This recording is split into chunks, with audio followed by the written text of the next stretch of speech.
पंहिंजावे ड्रामे में नई अपडेट अची चुकी आहे जेको दोस्तो तव्हां सां मां शेयर कंदुसि।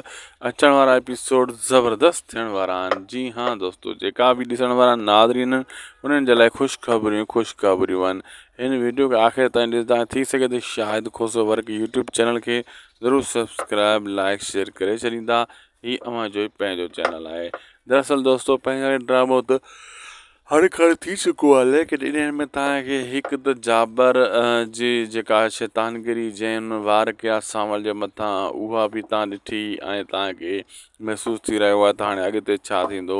दोस्तो, सांवल ज़ख़्मी थींदो आहे, उनखे ख़ासि नुक़सानु नाहे पुॼंदो। बहरहाल इहो आहे त जाबर जे लाइ अॻिते हाणे ख़ैरु कोन्हे। इन जाबर उठ जे लाइ वॾियूं मुसीबतूं शुरू थींदियूं ऐं जाबर पंहिंजे लाइ पाण खॾु खोटरी आहे रुंडे वारनि सां, शेरल सां मिली करे।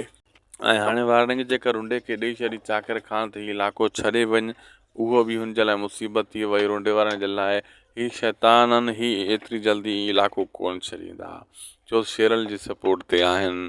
दोस्तो, अॼु जो वीडियो रुॻो पंहिंजी पुॼाणी ते। अगरि अपडेट सुठी लॻी त महिरबानी करे असांजे हिन यूट्यूब चैनल शाहिद खोसो वर्क खे ज़रूरु सब्सक्राइब लाइक शेयर कंदा। हीउ अव्हां जो ई पंहिंजो चैनल आहे। अल्लाह हाफ़िज़।